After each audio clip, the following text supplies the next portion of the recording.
Em 15 de junho de 1952, Sua Majestade Norodom Sihanouk dissolveu o governo e, ao mesmo tempo, ameaçou dissolver a Assembleia do Povo se ela se opusesse à tomada. Este golpe real agitou todo o país e fez a nós, os cidadãos, pensar sobre suas causas. Certamente, a Constituição dá ao rei o poder de dissolver o governo. Mas esse golpe é um ato de injustiça, uma vez que o rei desprezou os direitos democráticos e cometeu um ato de desacato com a Assembleia eleita que representa legalmente o povo. Se o rei realmente preza pelos interesses da nação, a segurança do povo, como ele costuma dizer em seus discursos, ele não deveria realizar esse golpe real pela força. Você deveria ter reunido o governo para encontrar os melhores meios de expulsar o exército francês e os comparsas dos franceses para alcançar a independência direta do país. O rei deveria ter se aliado com a Assembleia. Por quê? A história nos mostra que somente a Assembleia e os direitos democráticos podem conceder alguns suspiros de liberdade para o povo Khmer, como, por exemplo, na época do príncipe Outivon. Quando não houver mais Assembleia, o país será imediatamente subordinado. Em 1949, o rei reinante aliou-se com Yin Sambauri. Nosso país foi, ao mesmo tempo, subordinado por um tratado com a França, que continuará a permanecer durante muito tempo no Camboja. O povo Khmer se lembra dessa história e não a esquecerá, apenas os que pensam em seus interesses pessoais podem esquecer. Esse golpe de Estado de 15 de junho nos mostra que não estamos sob o reinado de uma monarquia constitucional, mas sim sob um regime de monarquia absoluta. O rei é absoluto, ele procura destruir os interesses do povo quando este está em uma posição de fraqueza. Ele se preocupa com o fato de que, quanto mais educada for a população, mais fácil será ver as falhas dos reis. O rei absoluto usa boas palavras, mas seu coração continua ímpio, ele usa demagogia para enganar o povo. O que é uma monarquia? É uma doutrina que entrega o poder a um pequeno grupo de indivíduos de posições elevadas, para que possam explorar a maioria das outras classes sociais. Monarquia é uma doutrina injusta, tão infecciosa quanto uma praga pútrida. A humanidade deve aboli-la. A monarquia é uma doutrina absoluta que só existe através do nepotismo. Suas falhas são numerosas. 1.1 A monarquia é inimiga do povo. A história nos mostra que, desde que nosso país existe, nós sempre fomos dominados e explorados pela monarquia.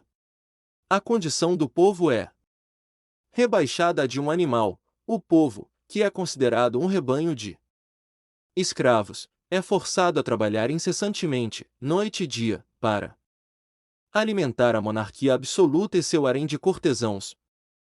1.2 A monarquia é inimiga da religião. O povo acredita que a religião é amiga, por isso a respeitam e a colocam acima do homem. Mas, desde os tempos antigos, a monarquia usa demagogia, fazendo o povo acreditar que ela também representa a religião, que respeita as 10 virtudes reais, para convencer o povo e explorar com mais facilidade. A monarquia fez com que os poetas compusessem a lenda de Preali Kishinavan, segundo a qual o rei sempre teve o direito à vida e à morte sobre o povo. Mas os iluminados monges sempre entenderam a natureza da monarquia muito bem, e encontraram formas de explicar às pessoas a não confiarem nela. Eles criaram a história de Tenhen Shei, para mostrar que uma criança do povo, Tenhen Shei, pode derrotar um rei ignorante. Tenhen Shei ousa se opor à coroa. A monarquia destruiu a religião budista por outros meios, por exemplo, dividindo os monges em vários grupos, criando uma posição mais elevada, a de Sandesh, senhor 1.3 A monarquia é amiga do colonialismo. A história que observamos, desde que nosso país passou a ter dominação francesa, os reis Khmer estão se afastando cada vez mais do povo Khmer. A sua designação, para aceder ao trono, está sob a autoridade francesa. Portanto, o rei reinante é apenas um peão dos colonialistas, aliando-se a eles para preservar sua coroa e a monarquia. Sempre há lutas pelo trono. O príncipe ou cantor foi criado pelos franceses que confiaram o trono à sua majestade Sisovat. Existem muitas lutas desse tipo. 1.4 A monarquia é inimiga do conhecimento. Ela usa todos os meios para que o povo não seja educado e acredite que o rei é o ser supremo. Quando o povo é educado, ele se torna um inimigo virulento da monarquia e exige desesperadamente sua abolição. Aqui vão alguns exemplos. Nosso grande mestre Buda foi muito culto. Ele logo percebeu que seu pai, o rei Suttotana, enriqueceu injustamente, deixando o povo definhar na ignorância, na doença, na fome, na falta de moradia, sem escolas e sem hospitais. Buda então decidiu abandonar a monarquia e se tornar amigo do homem e do povo, ensinando os homens a amarem uns aos outros.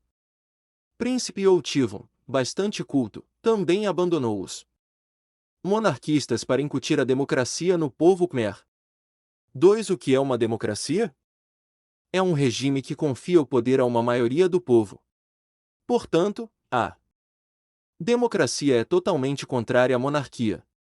Esses dois regimes são inimigos e não podem coexistir, como o golpe real de 15 de junho. Prova.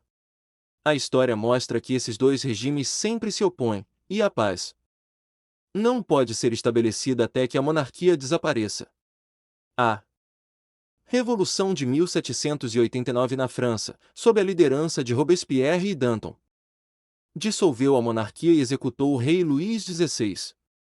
A Revolução de 1917 na Rússia, com Lenin e Stalin como guias, aboliu completamente a monarquia.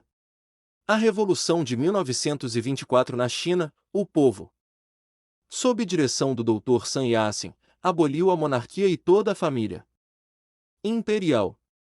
A monarquia é um regime que os povos de todos os países agora adotam. É tão preciosa quanto diamantes, e não pode ser comparada com nenhum outro regime. É por isso que o povo Khmer canta: o regime democrático de hoje é como um rio que desce das montanhas, regando as plantas, e que ninguém pode obstruir. O regime democrático é parte da moralidade budista, porque nosso grande mestre Buda foi o primeiro a ensiná-lo. Portanto, somente o regime democrático pode salvaguardar o profundo valor do budismo. 3. O golpe real.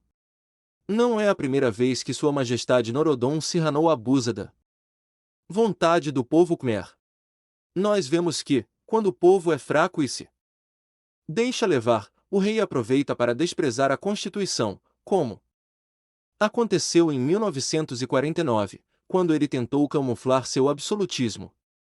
Mas, não podendo mais se camuflar, tomou, em 15 de junho, a injusta decisão de dar um golpe de Estado, desafiando até mesmo seus amigos monarquistas, alguns dos quais estão na prisão. A pergunta que fica é: em que força o rei se apoia para realizar o golpe? 3.1 O golpe é o resultado do poder colonial francês.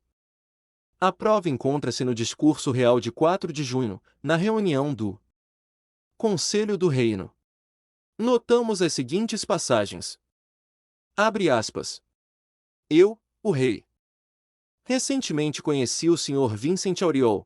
Ele me confiou os assuntos relativos a Sua Excelência Sun Noctan.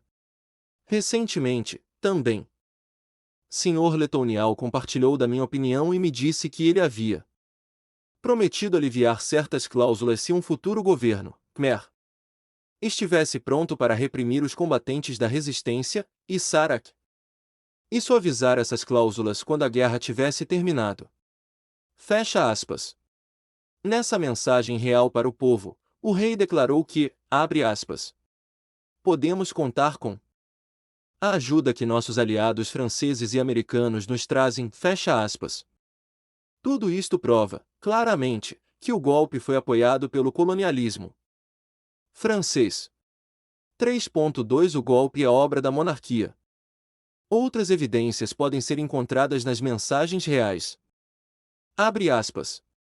Tendo herdado essa monarquia que data de 16 séculos, para governar o povo, fecha as aspas, mensagem para estudantes, abre aspas. Pelos meus deveres como rei, pela minha responsabilidade perante a pátria, perante o povo, perante a história e perante meus antepassados que me legaram essa monarquia nacional, fecha aspas. Mensagem para a nação. Abre aspas. Mesmo que eu tenha que me tornar um simples cidadão, eu sempre defenderei a monarquia, fecha as aspas, discurso do rei para estudantes em Paris. Todos estes discursos do rei provam que o golpe foi unicamente do interesse real. 4. O governo. Sua Majestade Norodom Sihanouk é o chefe de governo resultante do golpe. Os outros ministros são cortesãos que não sabem nada de política e ignoram os infortúnios do povo. Todos devem pensar cuidadosamente sobre o destino do povo Khmer, que já nem sequer possui a liberdade de realizar uma reunião de mais de 4 pessoas. 5. Programa governamental. Os discursos do rei claramente mostram que o novo programa governamental para o período de 3 anos, em que o rei deterá o poder absoluto, está dividido em 2 partes.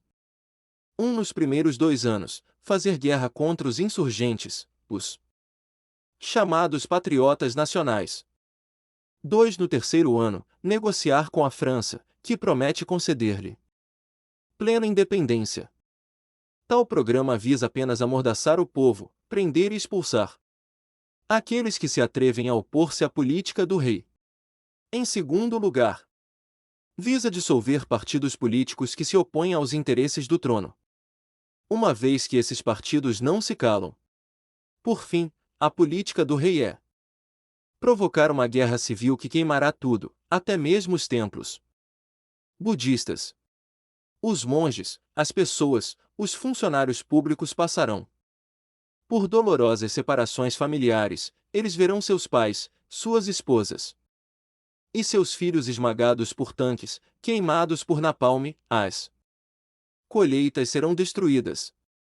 O exército colonialista, que a monarquia absoluta já chamou ao resgate, já cometeu atos de pilhagem e violência contra mulheres. Na administração, os colonialistas serão os senhores, como antes. Surge então a questão sobre quem será o vencedor dos 2 primeiros anos desta guerra destrutiva. Supondo que a monarquia consiga suprimir os patriotas nacionais, a questão é se, no terceiro ano, o Camboja pedirá ajuda a Sião, ele terá que prestar homenagem a Sião. E se o rei, que apela por ajuda da França, terá que prestar homenagem à França. Assim, o rei Norodom Sihanouk, que apelou à França, deve deixar os colonialistas ligarem o Camboja à França por tratados que lhes permitem dominar o Camboja para sempre.